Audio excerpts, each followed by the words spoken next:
الحمد لله وكفى والسلام على عباده الذين اصطفى اللهم صل على سيدنا محمد وعلى آل سيدنا محمد وبارك وسلم۔ مولانا مفتی شفقت اللہ مدنی صاحب جب بھی آتے ہیں اور سوموار کا دن ہوتا ہے تو ان کی کچھ باتیں برکت کے لیے ہم بھی سن لیا کرتے ہیں، آپ بھی سنوا دیا کرتے ہیں۔ اللہ تبارک و تعالیٰ ان کے علم میں، عمل میں، عمر میں برکت عطا فرمائے۔ ہماری دنیا میں آنے کی غرض و غایت اور دنیا میں بھیجے جانے کا مقصد اللہ رب العزت نے یعنی بھیجنے والے نے وہ بیان فرمایا ہے کہ عبادت ہے، زندگی آمد برائے بندگی، ہمیں بھیجا گیا ہے عبادت کے لیے۔ باقی لوازمات ہیں، ساری ہماری ضروریات ہیں دنیا کی جو لگی رہتی ہیں، کمانا ہے، کھانا ہے، پینا ہے، مکان کی ضرورت ہے، لباس کی ضرورت ہے، یہ ساری ضروریات ہیں۔ اصل مقصد زندگی کا وہ عبادت ہے۔ عبادت کا حق ادا نہیں کیا جا سکتا۔ اللہ تبارک و تعالیٰ کی شان کے لائق عبادت ہم نہیں کر سکتے، بلکہ ہم تو صرف نعمتوں پر جو شکر ادا کرتے ہیں، شکر کا حق بھی ادا نہیں کر سکتے۔ مگر جو ٹوٹے پھوٹے اعمال ہم کرتے ہیں،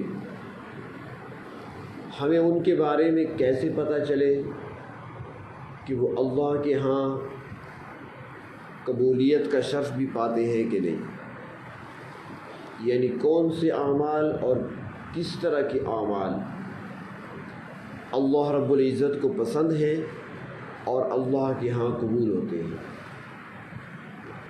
یہ چند ایک باتیں ہیں، اگر یاد رکھ لی جائیں تو فائدہ ہوگا انشاءاللہ۔ پہلی بات تو یہ ہے کہ عمل جو بھی کیا جائے وہ نبی اکرم صلی اللہ علیہ وسلم کی لائی ہوئی شریعت کے مطابق ہو، قرآن حکیم سے ثابت ہو یا حدیث شریف سے ثابت ہو۔ اگر کوئی عمل ایسا ہے جو ثابت نہیں ہے تو وہ عمل اللہ کے ہاں قابل قبول نہیں ہوتا، چاہے وہ عمل بظاہر جتنا اچھا کیوں نہ ہو۔ دوسری بات یہ ہے کہ جو بھی عمل کیا جائے وہ خالصتاً اللہ کی رضا کے لیے ہو، جس کو اخلاص کہا جاتا ہے۔ عمل میں اخلاص ہو، اس میں دوسری غرض و غایت کوئی نہ ہو، صرف اللہ کی رضا کے لیے۔ ورنہ عمل جتنا بڑا کیا جائے، جتنی اس میں محنت ہو، مشقت ہو، ریاضت ہو، لیکن اللہ کی رضا اس میں نہیں ہے، اخلاص اندر موجود نہیں ہے، تو وہ عمل اللہ کے ہاں قابل قبول نہیں ہے۔ ایک چھوٹی سی مثال اس کا، اب انہوں نے واقعہ چونکہ صحابہ کو سنایا تو میں بھی آپ کو واقعہ صحابی کو سنا دیتا ہوں۔ نبی اکرم صلی اللہ علیہ وسلم کو اجازت ملی مکہ مکرمہ سے مدینہ طیبہ ہجرت کرنے کی۔ آپ صلی اللہ علیہ وسلم نے ہجرت فرمائی، صحابہ کرام نے بھی ہجرت فرمائی جو مکہ میں اس وقت موجود تھے۔ ہجرت کرنا آسان نہیں تھا، کفار مکہ کی طرف سے رکاوٹیں تھیں، راستے میں وہ ناکے لگائے بیٹھے تھے، کسی کو نکلنے دینا یا کسی کو جانے دینا یہ وہ برداشت نہیں کر رہے تھے۔ مشکل راستے اختیار کیے گئے سفر ہجرت کے لیے۔ 440 کے قریب کلومیٹر یہ سفر بنتا ہے مکہ مکرمہ سے مدینہ طیبہ کا۔ آج کل جو روڈ بنا ہوا ہے تقریباً 440 یا 435 کلومیٹر یہ سفر ہے ٹوٹل، لیکن اس سفر میں ان کو 8-10 دن لگ گئے، راستے بدل بدل کر، مشکل راستوں سے جانا، معروف راستے کو چھوڑ کر چلنا، دشمنوں سے خیال کرتے ہوئے اپنے آپ کو بچاتے ہوئے چلنا، بڑی احتیاط تھی۔ اب یہ بہت بڑی قربانی ہے، ہجرت کرنا آسان نہیں ہے۔ آبائی وطن کو چھوڑنا، جہاں بچپن گزرا، جہاں لڑکپن گزرا، جہاں باپ دادا رہے، جہاں ان کی قبریں ہیں، جہاں پر باپ دادا کے چھوڑے ہوئے ہمارے ترکے ہوتے ہیں، مکانات ہیں، سب کچھ ہے، ان کو چھوڑنا کوئی آسان تو نہیں ہے۔ اور پھر بعض نے بیوی بچوں کو چھوڑا، گھر کے اسباب کو چھوڑا، کاروبار کو چھوڑا، بڑا مشکل مرحلہ تھا۔ تو نبی اکرم صلی اللہ علیہ وسلم نے ہجرت فرمائی اور صحابہ کرام نے بھی ہجرت فرمائی، اور ان مہاجرین کو کیا ملا اس کے تذکر قرآن حکیم میں موجود ہے، عنوان تو نہیں ہے میرا وہ۔ ان کی فضیلت اللہ تبارک و تعالی نے قرآن حکیم میں بیان فرمائی۔ السابقون الاولون من المہاجرین والانصار، مہاجرین و انصار کی فضیلتیں بیان ہوئی ہیں، صاحب فضیلت لوگ تھے، بہت بڑا اجر ہے ہجرت کرنے پر، بہت بڑا اجر۔ لیکن اس ہجرت کے دوران ایک صحابی ایسے بھی تھے جنہوں نے ہجرت تو کی مکہ سے مدینہ، لیکن اس میں نیت بدل گئی تھوڑی۔ ایک عورت سے وہ نکاح کرنا چاہتے تھے، جمیلہ نام تھا، ام قیس کے لقب سے مشہور تھی، نکاح کرنا چاہتے تھے۔ اس نے شرط رکھی کہ تم مکہ سے ہجرت کر کے مدینے آ جاؤ، میں تمہارے ساتھ نکاح کروں گی۔ انہوں نے ایک نکاح کرنے کے ارادے سے مکہ سے مدینہ کی طرف ہجرت کر لی۔ اب سفر مشکل ان کے لیے بھی اسی طرح جس طرح دوسروں کے لیے، قربانیاں دینا ان کے لیے بھی اسی طرح جس طرح دوسروں کے لیے تھا۔ راستے کی مشکلات، سفر کی مشکلات، پریشانیاں، خطرات دشمن کی طرف سے، ان کے لیے بھی وہی جو دوسروں کے لیے تھے، لیکن وہ سارے کے سارے بنے مہاجر الی اللہ، اور یہ بنے مہاجر ام قیس۔ ان کی ہجرت اللہ کے لیے تصور نہیں کی گئی، نہ تسلیم کی گئی۔ انہوں نے ہجرت کی ہے، نیت کیا ہوئی کہ نکاح کرنا ہے میں نے، سفر وہی ہے، سب کچھ وہی ہے، لیکن اجر و ثواب کچھ بھی نہیں ہے۔ تو اس لیے اللہ کی رضا ہر عمل میں، اس لیے کہتے ہیں نا کہ کچھ ساتھی پوچھتے ہیں مجھ سے، اس واقعے کو سامنے رکھ کر اب دیکھیں، میں اکثر ساتھیوں سے کہا کرتا ہوں کہ کچھ اللہ کے لیے بھی کیا کریں۔ آپ فلاں چیز پڑھ رہے ہیں رزق کے لیے، فلاں چیز پڑھ رہے ہیں اللہ تعالیٰ بیٹا دے دے، فلاں چیز پڑھ رہے ہیں اللہ تعالیٰ مکان دے دے، تو دنیاوی مقاصد ہے، اس پر کچھ نہیں ملے گا۔ اجر و ثواب اس عمل پر ملے گا جو اللہ کی رضا کے لیے کیا جائے، خالصتاً، مقاصد نہ ہو، اس میں کوئی غرض نہ ہو۔ تو عمل وہ قابل قبول ہے اللہ کے ہاں جس میں اخلاص پایا جائے، یعنی اللہ کی رضا پائی جائے، اس کے علاوہ اور کچھ نہ ہو، نہ کسی اور کو دکھانا مقصود ہو، نہ اس پر واہ واہ چاہیے لوگوں کی طرف سے، کچھ بھی نہیں، صرف اللہ کی رضا۔ تیسری بات کہ عمل سنت کے مطابق ہو، نبی اکرم صلی اللہ علیہ وسلم کے طریقے کے مطابق ہو۔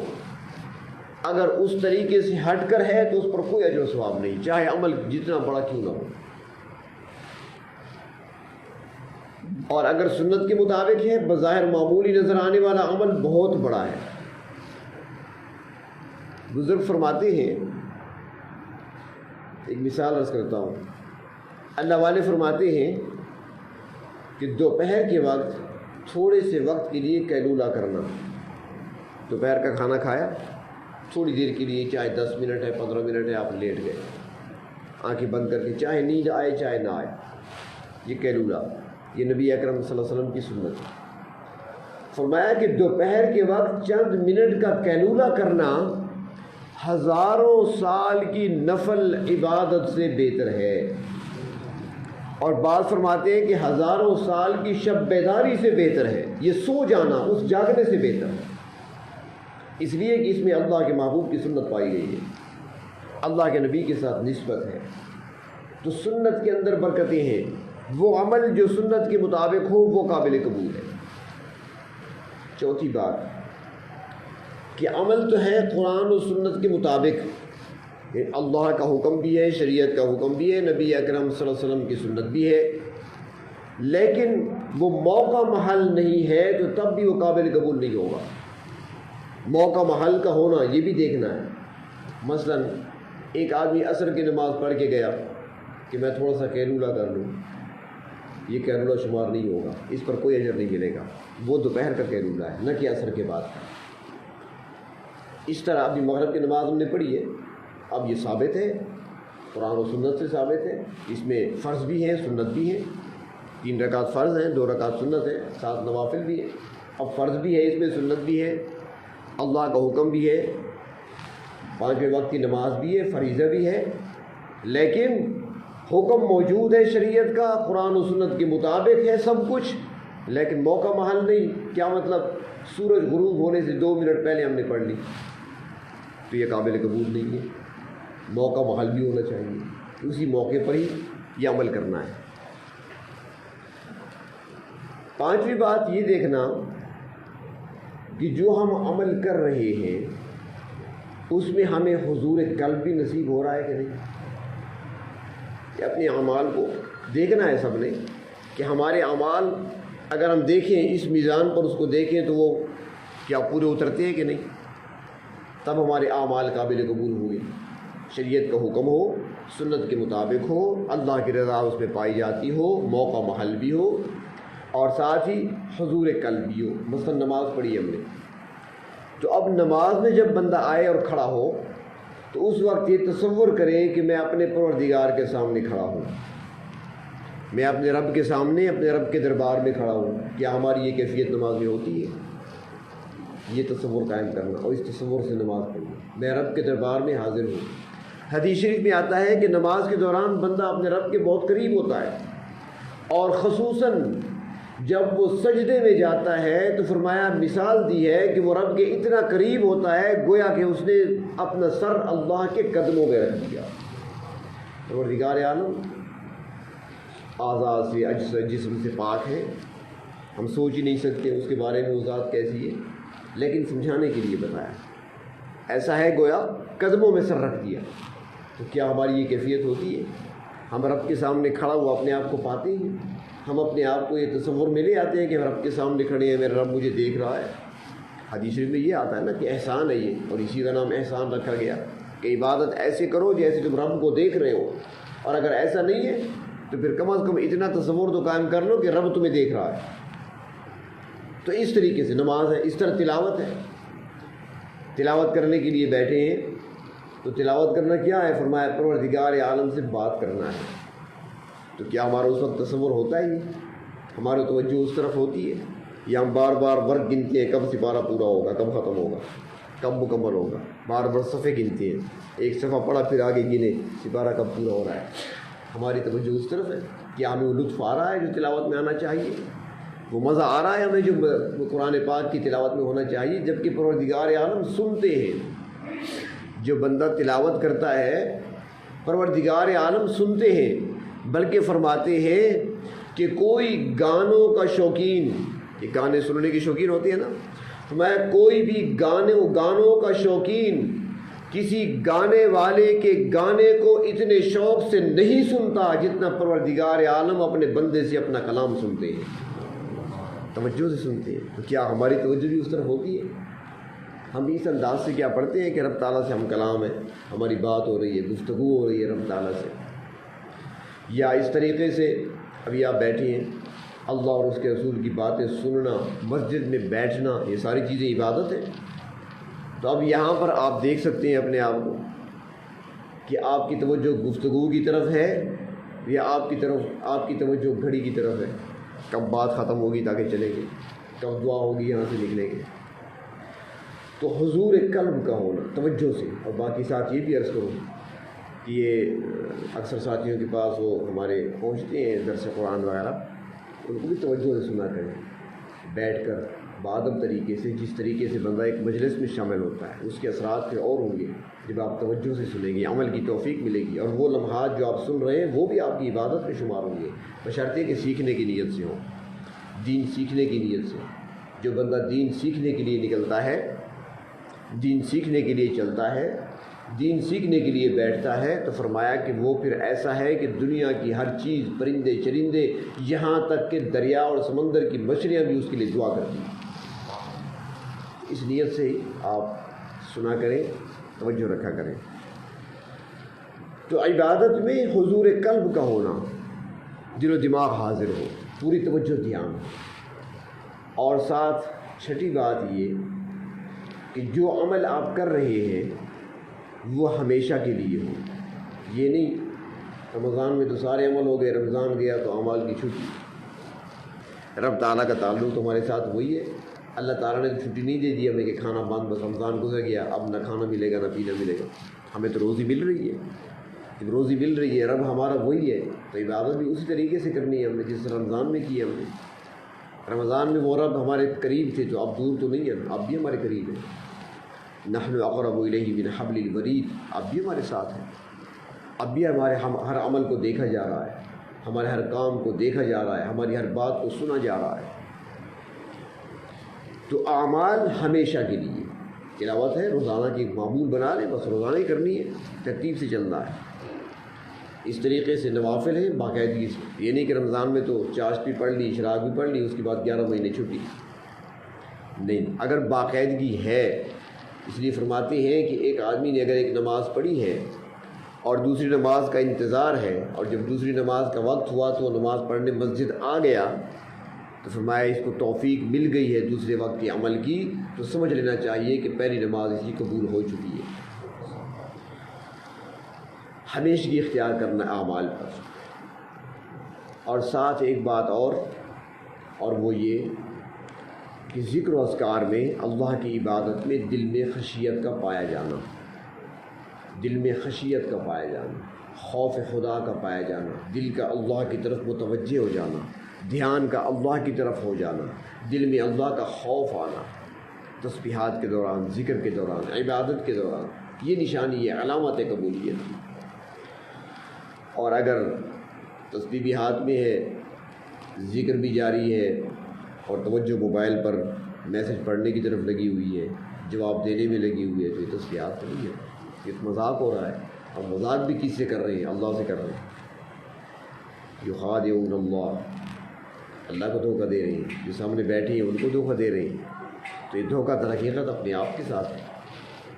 ہم خوش ہو رہے ہیں کہ چلو بھائی زبان پہ ذکر جاری ہے، ایسا ذکر نہیں، توجہ دھیان کے ساتھ، توجہ اللہ کی طرف رہے، دھیان اللہ کی طرف رہے، دنیا و مافیہ سے ہٹ کٹ کر بندہ بیٹھے اللہ کے سامنے، دل کے اندر خشیت ہو کہ میں کس ذات کا ذکر کر رہا ہوں، کس کا نام لے رہا ہوں۔ اور بندہ سوچے کہ دنیا میں کسی بڑے کے سامنے بندہ ایسی حرکتیں کرے، کوئی بڑا بیٹھا ہے، آپ ڈپٹی کمشنر کے پاس چلے گئے، آپ ڈی پی او کے پاس گئے ہیں، بیٹھے ہیں وہاں پر، وہ سامنے بیٹھا ہے اور آپ کو دیکھ بھی رہا ہے، اور آپ دوسری حرکات میں لگے ہیں، اس سے بات بھی کر رہے ہیں اور دوسری حرکتیں بھی کر رہے ہیں، تو بھگا دے گا وہ آپ کو، نکال دے گا وہاں سے کہ کیا کر رہے ہو تم، عذاب ہوا کرتی ہے۔ تو اللہ کے دربار میں بیٹھنا، حاضر ہونا، اللہ کا ذکر کرنا، توجہ دھیان کا دوسری طرف ہونا، اللہ تبارک و تعالیٰ بھی ناراض ہوتی ہے۔ تو یہ چند ایک باتیں ہیں، اپنے اعمال میں غور کریں کہ ہمارا ہر عمل وہ شریعت کے حکم کے مطابق ہو، وہ قابل قبول بنے گا، اللہ کے محبوب صلی اللہ علیہ وسلم کی سنت کے مطابق ہو، اس کے اندر اخلاص پایا جائے، اللہ کی رضا پائی جائے، اس کے علاوہ مقصد کوئی نہ ہو، اور جو عمل کر رہے ہیں وہ موقع محل بھی ہو اس عمل کے کرنے کا۔ اور تیسرا، عمل کے دوران، عبادت کے دوران، نماز ہے یا تلاوت ہے، حضور قلب بھی ہو، ہم وہاں پر حاضر ہوں دل و دماغ کے ساتھ، ہماری توجہ بھی اس طرف ہو، دھیان بھی اس طرف ہو، اور ساتھ یہ کہ جب ہم عمل کر رہے ہیں وہاں ہمارے دل کے اندر خشیت بھی ہونی چاہیے، اور جو عمل کر رہے ہیں وہ عارضی نہیں ہونا چاہیے، آج کر لیا کل چھوڑ دیا، پرسوں کر لیا ترسوں چھوڑ دیا، ایسا نہیں، بلکہ باقاعدگی سے کرنا چاہیے، ہمیشگی اختیار کرنی چاہیے، دوام ہونا چاہیے اعمال میں۔ اور جب یہ کیفیات ہوں گی اور یہ کیفیتیں حاصل ہوں گی تو وہ اعمال اللہ رب العزت کی بارگاہ میں شرف قبولیت پایا کرتی ہیں۔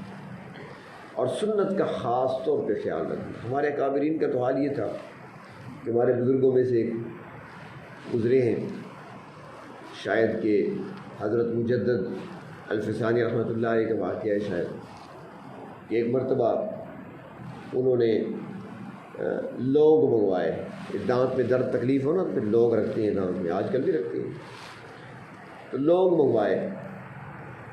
جب مرید ان کا لونگ لے کر آئے تو انہوں نے گنے، اب وہ ایک دانہ تو لے کر نہیں آیا نا، چاند ایک دانے لے کر آئے، انہوں نے گنے اور بڑا افسوس کیا، فرمانے لگے لے جاؤ واپس، ابھی تک تمہیں سمجھ نہیں آئی؟ کیا تم نے یہ حدیث نہیں سنی ہوئی کہ اللہ تبارک و تعالیٰ وطر ہیں اور وطر کو پسند کرتے ہیں؟ اللہ تعالیٰ طاق ہے اور طاق کو پسند کرتے ہیں، نبی نے بھی طاق کو پسند فرمایا ہے، لہذا طاق کیوں نہیں ہے واپس لے جا۔ طاق سے مراد 1 3 5 7 یہ طاق ہے نا، 2 4 6 8 10 یہ جفت ہے۔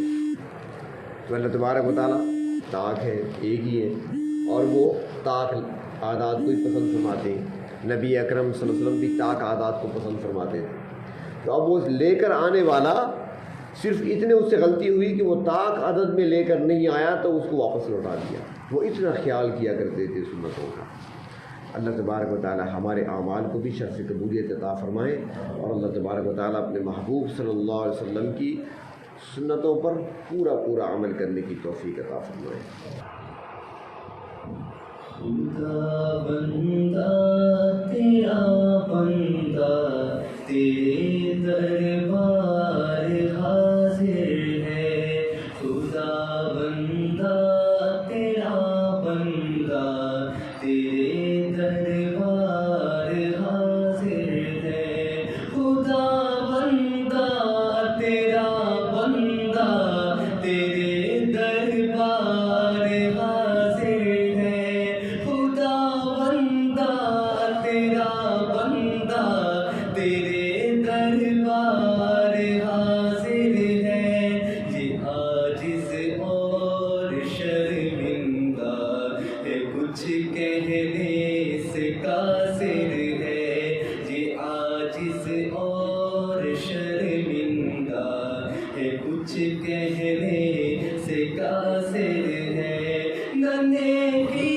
پاس ہے کوئی نہیں لا ساتھ لایا ہوں، نہ نیکی پاس ہے کوئی نہیں لا ساتھ لایا ہوں، بس ایک محبوب تیرے کا وسیلہ ساتھ لایا ہوں، بس ایک محبوب تیرے کا وسیلہ ساتھ لایا ہوں، خدا بندہ تیرا بندہ تیرے دربار حاضر ہے، میں توبہ کر رہا ہوں، بخش دے میری خطاؤں کو، میں توبہ کر رہا ہوں، بخش دے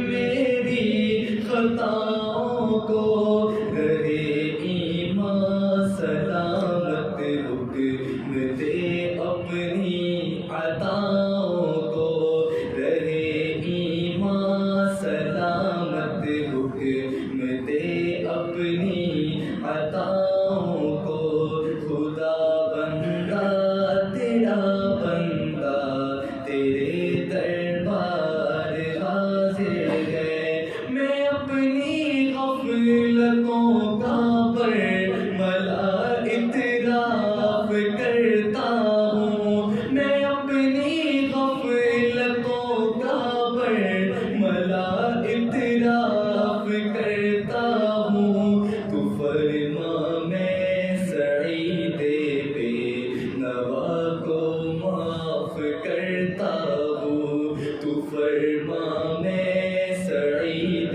بے نوا کو معاف کرتا ہوں، خدا بندہ تیرا بندہ تیرے دربار حاضر ہے، یہ عاجز اور شرمندہ ہے، کچھ کہنے سے قاصر